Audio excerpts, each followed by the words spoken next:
Hello everyone and welcome back to my channel. I am Bert the Stormtrooper. I am doing a comprehensive review series of Optimus Prime figures called That's Just Prime. I also review other Transformers, lots of G1 stuff, as well as Teenage Mutant Ninja Turtles, Ghostbusters, GoBots, and pretty much any other toy that may jump out at me.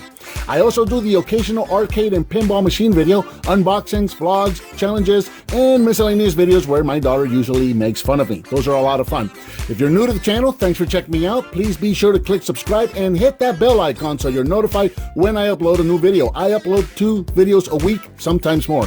And don't forget to give me a thumbs up and share if you like what you see.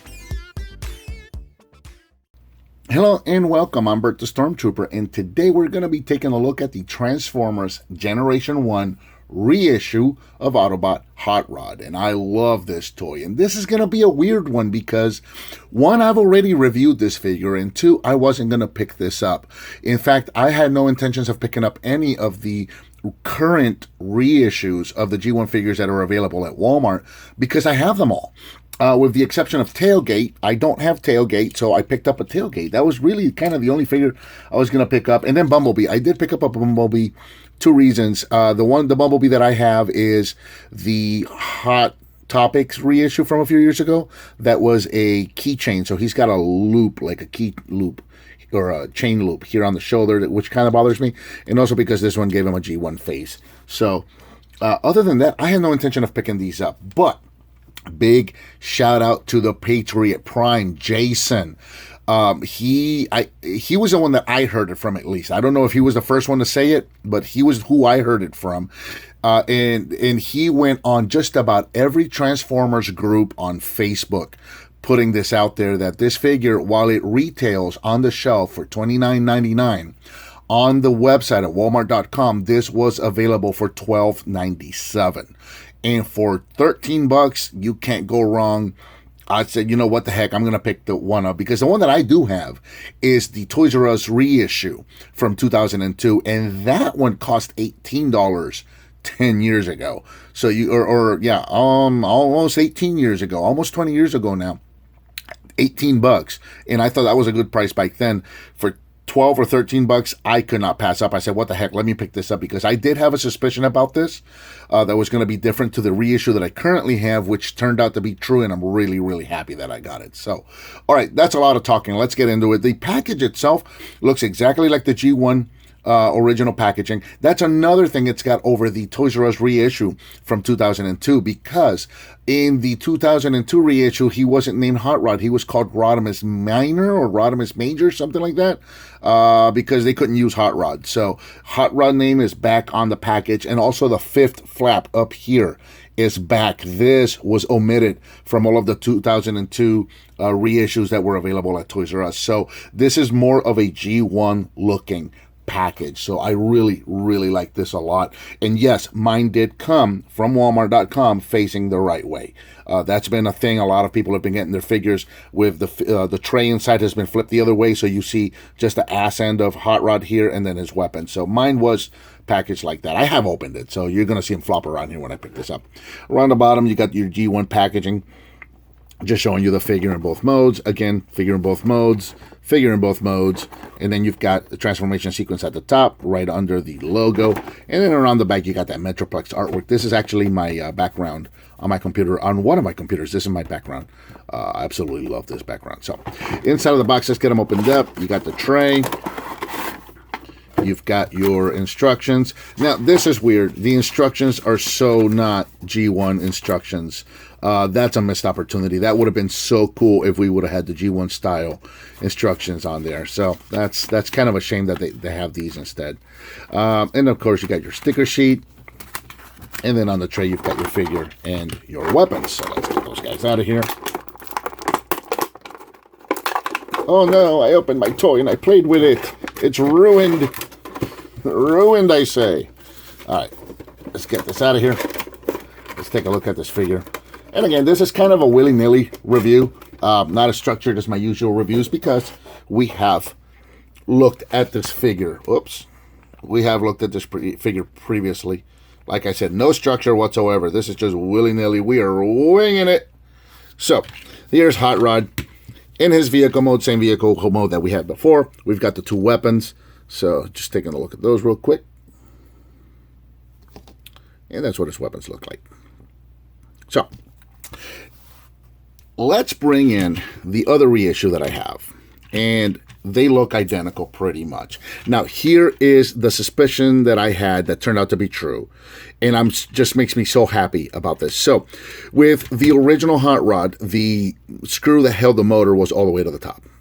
Later, he was made a Targetmaster, so they recessed that screw so that you could pop weapons onto his engine port. Now, here's the reissue that I have from 2002 from the Toys R Us reissue. And, of course, he'll fit his weapons, which was not really a thing Hot Rod originally did, but you could do this with the reissue, and it kind of was Target Mastery.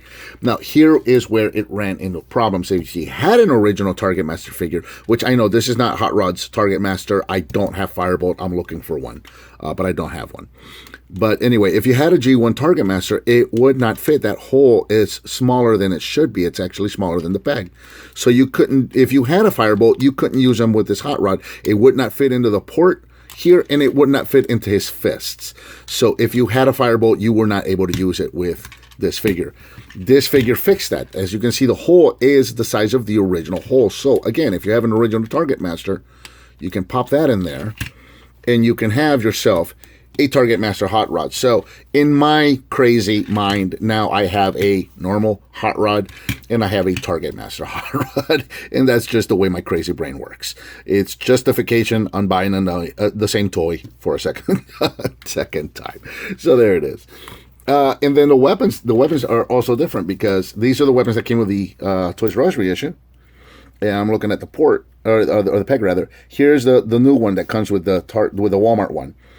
And you can see it's got the different size holes, so that these can also be used here. It's got that secondary peg there, so that it can also fit into the engine port.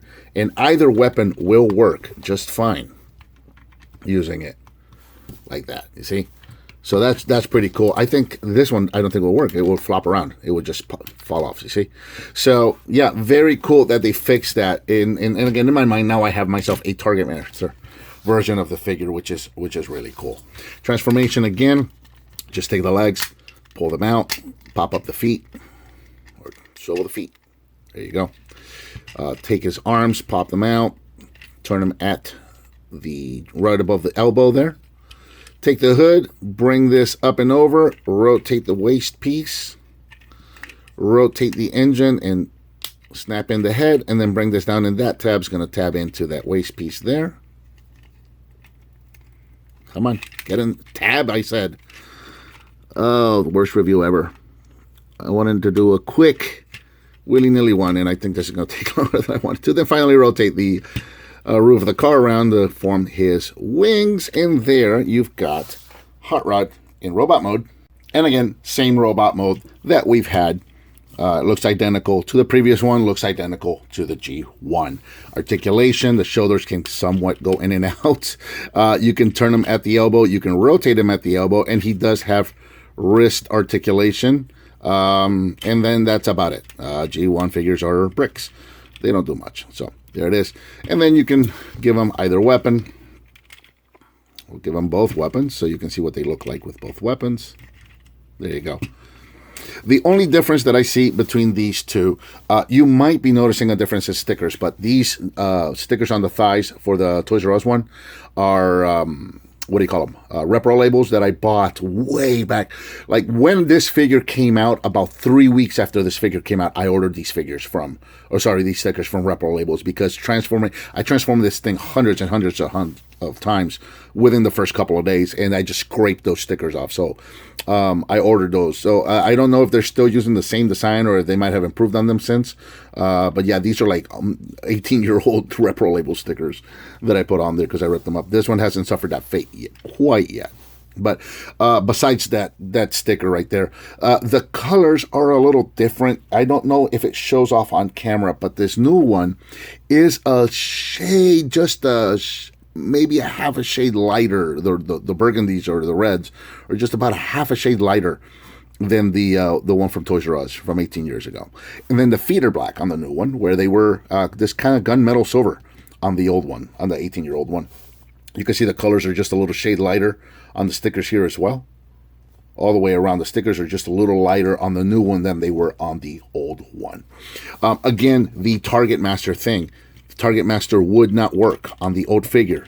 That peg was just too big. So we're going to the reissue one. And again, the weapons from the Toys R Us one won't work. They'll just fall off. They're just not going to peg in. Here, we'll give them to you. You can have a weapon. I know, I'm talking bad about you, poor boy. Now, if you do have yourself a Firebolt or any other G1 Targetmaster, there you go. That will work. So, and I don't have any of the Power Prime Targetmasters or any of those. So, if you're going to ask me, will they work with the modern ones? I don't know, because I don't have any of the modern Targetmasters with me. So, but yeah, very cool. That does work. So, I was really excited about this. Again, huge shout out to Jason, the Patriot Prime, for letting pretty much the entire community know that this guy was on sale at Walmart.com for 13 bucks. And it's a very cool figure. If you don't already have a G1 Hot Rod, or if you have the Hot Rod from 18 years ago, or if you don't have that one, if you don't have a Hot Rod at all, and you want a Hot Rod, or if you have the previous one but you want him to be a Targetmaster, this is a great opportunity to fulfill that, because there you go. It's really 13 bucks. You cannot go wrong with a $13 G1 Hot Rod. That works with the original Targetmasters. So very, very cool. All right, that's enough babbling on a figure I've already reviewed. I think this new review is actually longer than my original review of this guy, so let's cut it out there. That about does it for G1 Walmart exclusive reissue Hot Rod. What did you think of this figure, and do you have a suggestion for something you'd like to see me do in the future? Let me know by leaving me a comment, give me some thumbs up, subscribe, and hit that bell icon so you're notified of when I make a new video. Please share it with your friends if you like what you see, and I'll talk to you next time.